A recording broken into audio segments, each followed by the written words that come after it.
Hi guys, welcome back to my channel, AK Reads. Today I'm going to be reading Geronimo Stilton, a cheese-colored camper. Dear mouse friends, welcome to the world of Geronimo Stilton. The Rodent Gazette's editorial staff. Mr. Stilton, wait!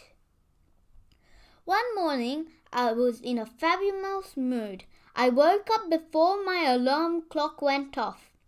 I made myself a delicious, cheesy, good breakfast, and I got a seat on the subway. Not an easy thing to do in the crowded New Mouse City. I was humming a happy tune when I reached my office. Just then, my secretary came racing up to me. Mr. Stilton, wait! Don't open that door. But I already turned the knob. How strange. Someone was sitting at my desk. Grandfather William Shortpaws. He was a large mouse with silver fur and a shiny steel glasses. He was holding my phone through one paw, another paw flipped through my desk calendar. He looked so comfortable in my chair. You'd think he owned the place. And well, he did. You see, the mouse was my grandfather, Grandfather William Shortpaws. He was the founder of the company. Oops, completely forgot to introduce myself. My name is Stilton, Geronimo Stilton, and I'm a publisher.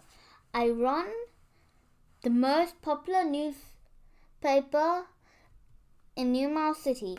It's called the Rodent Gazette. But where was I? Oh yes, I was starting at my grandfather. Hello, grandfather, I squeaked. How are you? 3, I said 3. How do you think? Roared Grandfather William. I'm busy, very busy, that's how I am. I gulped. Can you believe I'm afraid of my own grandfather? But I don't let it get to me. You see, everyone is afraid of Grandfather William. He is one tough, no-nonsense mouse. Once he made a 10-pound rat cry by just glaring at him. Now he was screaming into my phone. I felt sorry for the poor mouse at the other end.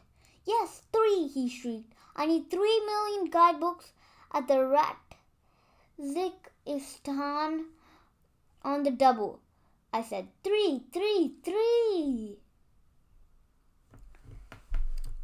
T as in try harder. H as hop to it. R as in right away. E as in exactly what I said. E as in end of discussion. He snickered. Then he slammed down the phone. I chewed my whiskers. What are you doing here, grandfather? I asked in a faint voice.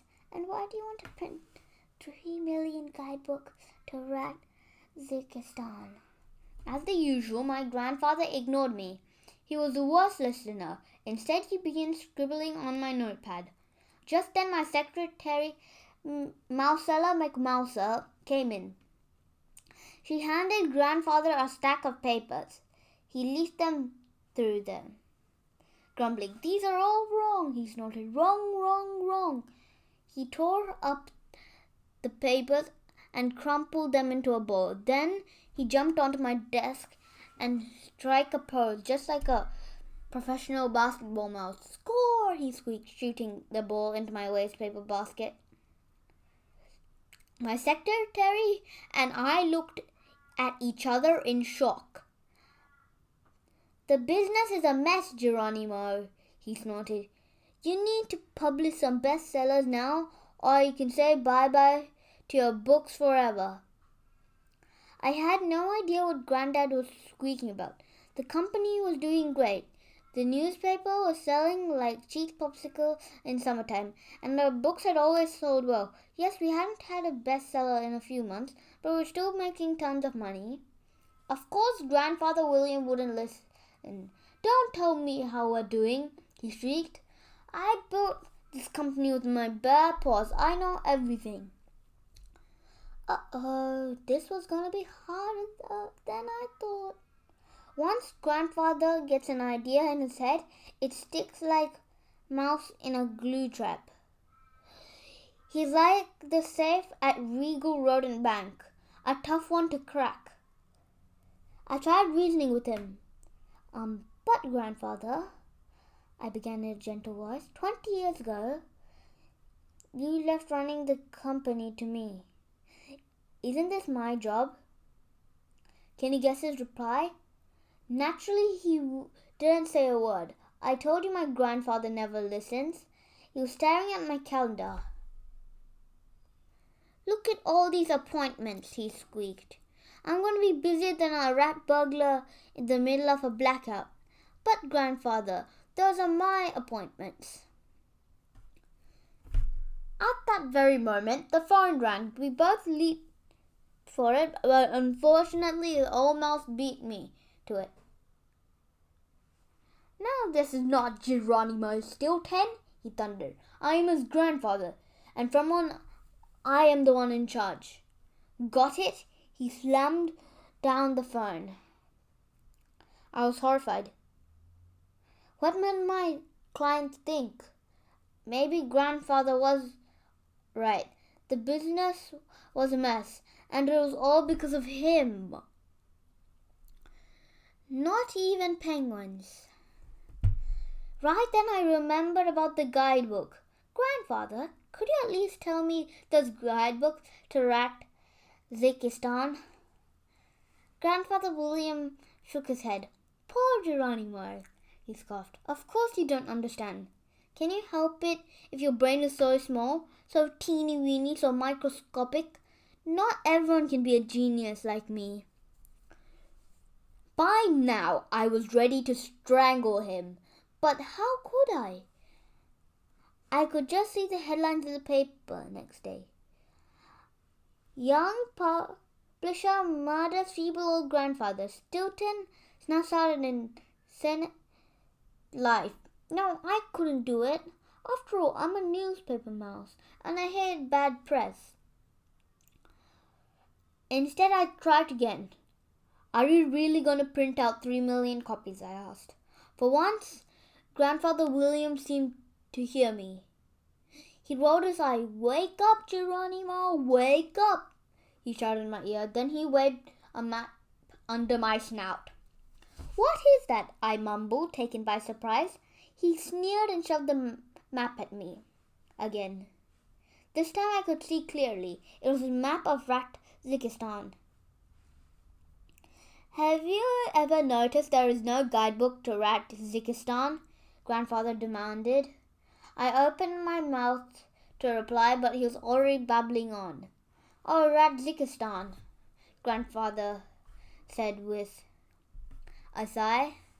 A place no one has ever heard of before. Just think of all the guidebooks we can sell. He clapped his paws. Sometimes I'm so smart I scared myself. I was stunned. Had Grandfather William's cheese finally slipped off his cracker? No one goes to Ratzikistan, not even the penguins. But Grandfather, I began, there are no guidebooks to Ratzikistan because the temperatures there are 40 degrees below zero. My sweet little cheese curl. Suddenly, the office door flew open. In marched my sister, Thea. She is the Rodents Gazette special correspondent. Have you met her? You would remember Thea. She is one of a kind. Kind of nut, that is. Grandpa, dear Grandpa, my sister squeaked. She threw herself into Grandfather's paws. He immediately, his eyes filled with tears. Thea, my beloved granddaughter, my sweet little cheese girl, more precious than my wallet, more beautiful than Miss Mouse Island, he cried. Thea smiled sweetly. See your sister here, Geronimo, my grandfather added proudly. Now this is one smart rodent. Can you tell Thea is Grandfather William's favorite.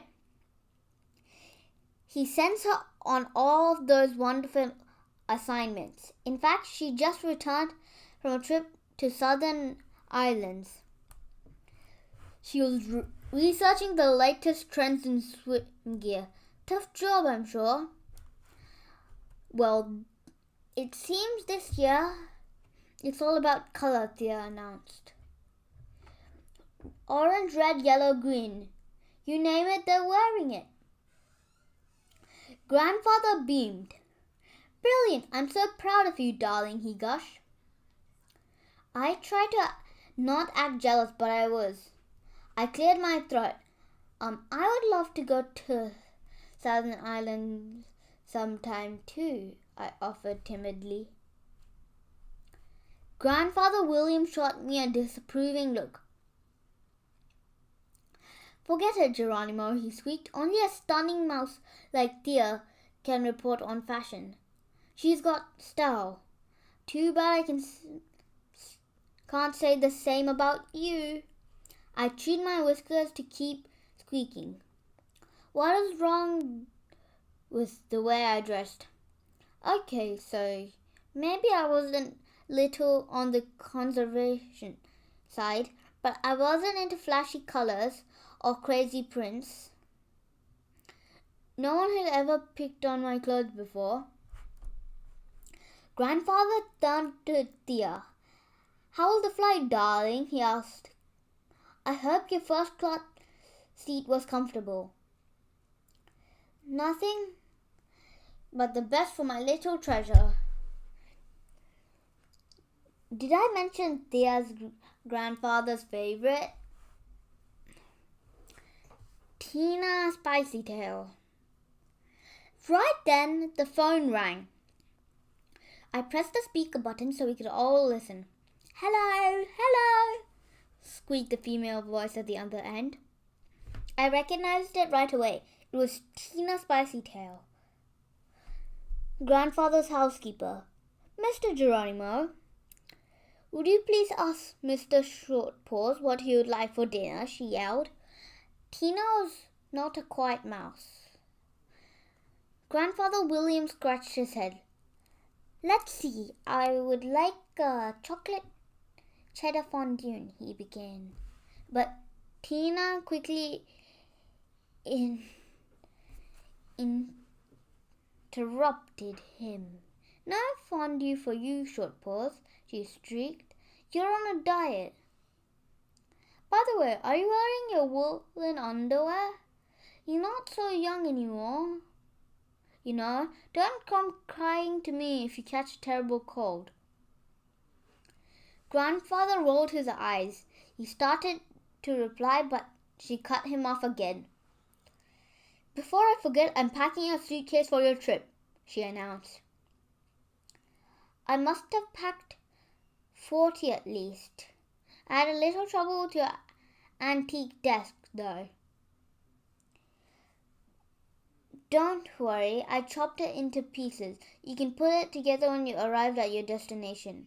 Steam poured out of Grandfather William's ears. His eyes popped open wide. What? He thundered. You mean you chopped up my desk, my precious antique desk, with the imported ivory knobs? Uh-oh. I had a feeling Grandfather wasn't going to like the answer to that question. You got it, Tina confirmed proudly. She went on to explain she'd also cut his favorite armchair. It was chopped into pieces, like the desk. I'm all ready to leave. I will be there in a couple of minutes, he finished. A dial tone filled the room, and an alarm bell went off inside my head. Grandfather was leaving? Where to, and why? Just then he turned to me. You better get packing, Geronimo. You know how slow you are, and you don't want to make us late.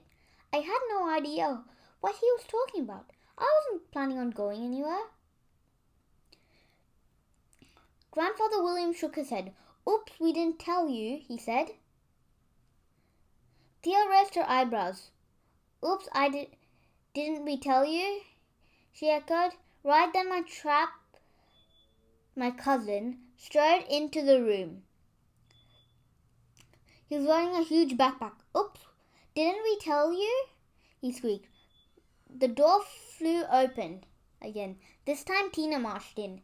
She was pushing an enormous trunk on wheels. She looked at everyone staring at me. Didn't you tell him? She shouted. I bit my tail in a fit of rage. Tell me what? What didn't you tell me? I screamed. At that moment, my favorite nephew, Benjamin, raced through the door and hugged me. Uncle Geronimo, I'm so happy, he cried. They just told me you're coming to us to Ratzikistan. And that's the end of this chapter. I hope you enjoyed this video. See you next time. Bye.